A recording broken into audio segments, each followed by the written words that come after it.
Hi viewers, నేను మీ doctor MZ ఏ అస్కరి. ఇవాళ నా టాపిక్ వచ్చేసి అంగం మొదట్లాగా ఉన్నంత గట్టితన అంగంలో పెళ్ళయ్యేసరికి ఉండట్లేదు, అంత గట్టిగా ఉండట్లేదు, రౌతుగా ఉండట్లేదు. ఎందుకు ఉండట్లేదు సార్ అని మాకు పదే పదే ఫోన్లు, మెసేజ్లు, ఈ వాట్సాప్ మీద మెసేజ్లు వస్తుంటాయి. నా అంగంలో గట్టితనం తగ్గింది సార్, రౌతులాగా రాడులాగా ఉండేది ఇప్పుడు మెత్తగా ఉంటుంది. మా భార్య కూడా, మా పార్ట్నర్ కూడా, గర్ల్ ఫ్రెండ్ కూడా సాటిస్ఫై అవ్వట్లేదు. వాళ్ళు చేతిలో పట్టుకొని ఇదేంది గిట్ట మెత్తగా ఉంది అని అంటుంటారు. ఇట్లాంటి సమస్యలకు ఇవాళ సమాధానం చెప్తానండి. గట్టితనం తగ్గటానికి కారణం ఏంటని తెలుసుకోక ముందు అసలు అంగం ఎందుకు గట్టిగా పడుతుందో తెలుసుకోవాలి. ఫస్ట్ ఒక చిన్న బుగ్గ ఉందనుకోండి, ఆ బుగ్గ ఊదితే ఇంత పెద్దగా అవుతుంది. బెలూన్ ఏమవుతుంది? ఒక బుగ్గకు ఊదితే ఇంత పెద్దగా అవుతుంది, దాంట్లో గాలి వస్తుంది ఆ బుగ్గలో. ఇది అంగం కూడా ఒక తోలు బుగ్గ లాంటిది. ఇది తోలు బుగ్గ లాంటిది. దీంట్లో ఇంత అంగం ఇలా స్తంభించాక ఇంత లావు ఎందుకు అవుతుంది? దీంట్లో బ్లడ్ వస్తుంది, దీంట్లో బ్లడ్ వచ్చేస్తుంది, బాగా బ్లడ్ నిండుతుంది. ఎంత బ్లడ్ నిండితే అంత అంగం గట్టిగా ఉంటుంది. ఇప్పుడు ఎగ్జాంపుల్ చెప్తున్నానండి. మనం సైకిల్ ట్యూబ్లో గాలి కొడతాం కదండి, ఫుల్ గాలి కొడితే టైట్గా ఉంటుంది ట్యూబ్. గాలి తగ్గితే ట్యూబ్ మెత్తగా ఉంటుంది. మన అంగంలో పూర్తి స్థాయిలో బ్లడ్ రాకపోతే అంగం పూర్తిగా ఫుల్ ఫ్లెజ్గా గట్టి పడదు. దాంట్లో రక్తం ఇంకా రావాల్సి ఉంటుంది అన్నట్టు. మెత్తగా అంగం మెత్తగా ఉందనుకోండి, లేచిన తర్వాత స్తంభించాక కూడా దీంట్లో ఇంకా బ్లడ్ రావాల్సి ఉంది, దానికి అర్థం. అంటే ఇక్కడ ఏం జరిగింది అంటే, హస్తప్రయోగం చేసుకోవటం వల్ల, లేకుంటే బాడీలో శరీరంలో కొవ్వు ఎక్కువైపోవటం వల్ల, లేదా సిగరెట్లు తాగటం వల్ల, లేకుంటే షుగర్ వల్ల మన అంగం వైపు వచ్చే రక్తనాళాలు, అంగానికి బ్లడ్ సప్లై చేసే రక్తనాళాలు, వెజల్స్ అవి కుచించుకోపోయాయి. దీంట్లో లోపల ఏముంటుంది? అంగం లోపల కార్పస్ క్యావర్నోజా, కార్పస్ స్పాంజియోజం 2 సిలిండర్స్ ఉంటాయి. దాంట్లో ఎండోథెలియల్ టిష్యూస్ ఉంటాయి. ఆ సెల్స్ టిష్యూస్ కుచించుకోపోవటం వల్ల రక్తనాళాలు, కండరాలు అవన్నీ కుచించుకోపోవటం వల్ల. ఎందుకు కుచించుకుపోయాయి? కుచించుకుపోవడం అంటే షింక్ అయిపోవటం. ఎందుకు షింక్ అయిపోయాయి అంటే, హస్తప్రయోగం అతిగా చేయటం వల్ల, లేకుంటే శరీరంలో కొవ్వు ఎక్కువైపోవటం వల్ల, లేకుంటే షుగర్ వ్యాధి వల్ల, బోర్లలో బండుకొని అంగానికి ఇలా బెడ్తో రాపిడి ప్రోన్ మాస్టర్బేషన్ రాపిడి చేసుకోవటం వల్ల, ఇన్ని కారణాల వల్ల అంగం వైపు వచ్చే రక్తం పూర్తి స్థాయిలో అంగంలో కూడుకుపోవటం వల్ల, పూర్తి స్థాయిలో అంగం కూడుకోదు, అక్కడ అక్యుములేట్ అవ్వదు. కావున అంగం గట్టిగా పడదు. స్తంభించినా లేచినా మెత్తగానే ఉంటుంది. అప్పుడు మన అంగం మెత్తగా ఉంది అనుకోండి, మన పార్ట్నరు సుఖపడదు. మన పార్ట్నర్కు మంచి లోపల స్ట్రోక్లు తగలవు. వాళ్ళకు కావాల్సిన గట్టితనం, రౌతులాగా ఉండాల్సిన అంగము మెత్తగా, దూదిలాగా, స్పంజ్ లాగా ఉంటే వాళ్ళు కూడా సుఖపడరు. కాబట్టి అంగం వైపు వచ్చే రక్తనాళాలు మొత్తం బాగుండి ఉండాలా. అందుకోసమే హస్తప్రయోగం చేయకుండా ఉండాలా. ఒకవేళ తప్పు చేసుకున్నారు, హస్తప్రయోగం చాలా సంవత్సరాలు చేసుకున్నారు అనుకోండి, అలాగే మీరు బూత్ సినిమాలు కూడా చాలా సంవత్సరాల వరకు చూసుకున్నారు, ఇప్పుడు పెళ్లి చేసుకోబోతున్నారు అనుకోండి, ఈ సమస్య ఉంది మీకు అనుకోండి, ఆ సమస్యకు పెళ్లి కాకముందు ట్రీట్మెంట్ చేయించుకొని పెళ్లి చేసుకోండి. లేకుంటే దాంపత్య జీవితంలో ఇబ్బందులే, అన్ని అడ్డంకులే. ఎందుకంటే సెక్స్ సరిగా జరగకపోతే, సవ్యంగా సాగకపోతే నీ సంసారం కూడా సవ్యంగా సాగదు.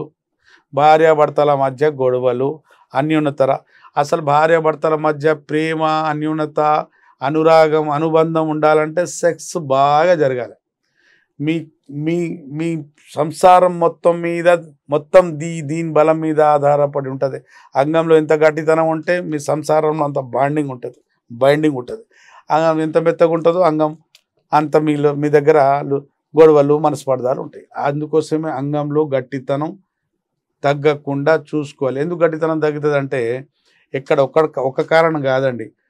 డైలీ నడవాలి ఎండలో 7 to 8 hours, 7 to 8 1 hour పొద్దున 7 నుండి 8 గంటల వరకు విటమిన్ డి ఎండల పుష్కలంగా ఉంటుంది. విటమిన్ డి తగ్గిన, విటమిన్ B12 తగ్గిన, బాడీలో కొవ్వు పెరిగిన, అంగం వైపు రక్త ప్రసరణ తగ్గిన, లేకుంటే షుగరు పెరిగిన, అంగం సైజు తగ్గిపోవడం, సైజుతో సహా మీ అంగస్తంభన కూడా తగ్గిపోతుంది. కాబట్టి అంగంలో గట్టితనం తగ్గటానికి చెప్పాను కదండి, ముఖ్య కారణాలు ఇవే. సిగరెట్ తాగటం వల్ల, మందు, గుట్కా, మళ్ళీ ఖైని, టబాకో ఇవన్నీ సేవించడం వల్ల కూడా దీని విషప్రభావం అంటే టబాకో, సిగరెట్ ప్రభావం అంటే మన బీజకోశాల మీద ఉంటుంది. దానికి గొనాడోటాక్సిన్ అంటారు. గొనాడోటాక్సిన్ వల్ల ఏంటి, మన సెక్స్ హార్మోన్స్, టెస్టోస్టిరాన్ హార్మోన్ ఉత్పత్తి సరిగా అవ్వదు. అది కాకుండా మన అంగం వైపు వస్తే రక్తనాళాలు కూడా కుచించుకుపోవడం జరుగుతాయి. అంగస్తంభన తగ్గే, సైజు తగ్గే. కాబట్టి ఈ చెడు అలవాటు, చెడు వ్యసనాలు ఎన్ని ఉన్నాయని అన్నీ ఆపుకోవాలి, తక్షణం ఆపుకోవాలి. పెళ్లి కాలేదు అనుకోండి, హస్తప్రయోగం మొదలు పెళ్లి చేసుకోవాలి. భార్యలకు దూరం ఉన్న వాళ్ళకు కూడా చెప్తున్నాను నేను, పెళ్లి చేసుకున్నాక 2-3 సంవత్సరాలు భార్యలతో దూరం ఉన్నా కూడా అంగస్తంభన సమస్య వస్తుంది. అతిగా యునాని సైన్స్ ఏం చెప్తుంది, అతిగా సెక్స్ చేసినా, రోజుకు 2 సార్లు 3 సార్లు చేసినా, రోజుకు ఒకసారి చేసినా కూడా అంగస్తంభన సమస్య వస్తుంది.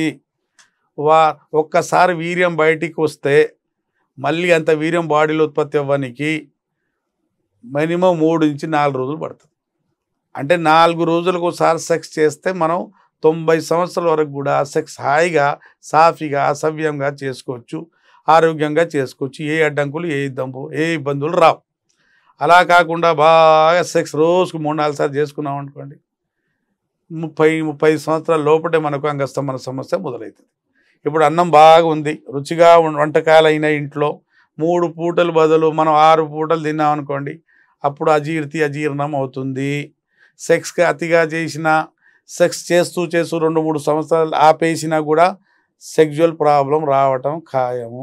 బూతు సినిమాలు చూసినా, బొర్రలో పడుకున్నా, హస్తప్రయోగం చేసినా, మందు తాగినా, గుట్కా తిన్నా, టబాకు తిన్నా, జర్దా తిన్నా, కిల్లి తిన్నా, డ్రగ్స్ తీసుకున్నా, కొన్ని వ్యాధుల వల్ల కూడా హై బీపీ వల్ల అంగస్తంభన సమస్య రావచ్చు, షుగర్ వల్ల అంగస్తంభన సమస్య రావచ్చు, మెదడుకు, గుండెకు సంబంధించిన దీర్ఘకాల వ్యాధుల వల్ల, దానికోసం వాడే మందుల సైడ్ ఎఫెక్ట్ వల్ల కూడా అంగస్తంభన సమస్య, గట్టితనం అంగంలో తగ్గొచ్చండి.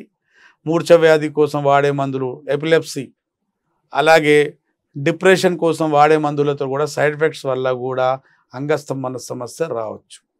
అంగస్తంభన సమస్యకు చాలా గట్టితనం తగ్గడానికి చాలా కారణాలు ఉన్నాయి. ప్రథమంగా యువకుల్లో మాత్రం అతిగా హస్తప్రయోగం, బూతు సినిమాలు, బొర్రలో పడుకోవడం, ఇవి మాత్రం ప్రథమంగా చెప్పుకోవాల్సింది. ఇవి ఫస్ట్ ఉంటాయి. చెడు వ్యసనాలు ఆపేసి మానేసుకోండి.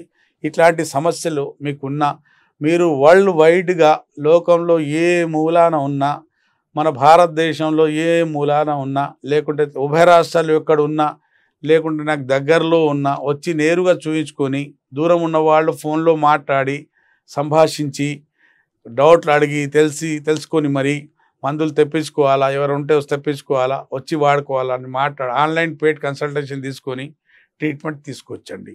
ఈ సమస్యలకు నాతో సంప్రదించు. అప్పుడు నాకు సెలవు అండి. మీ డాక్టర్ అస్కరి, MD, యునాని.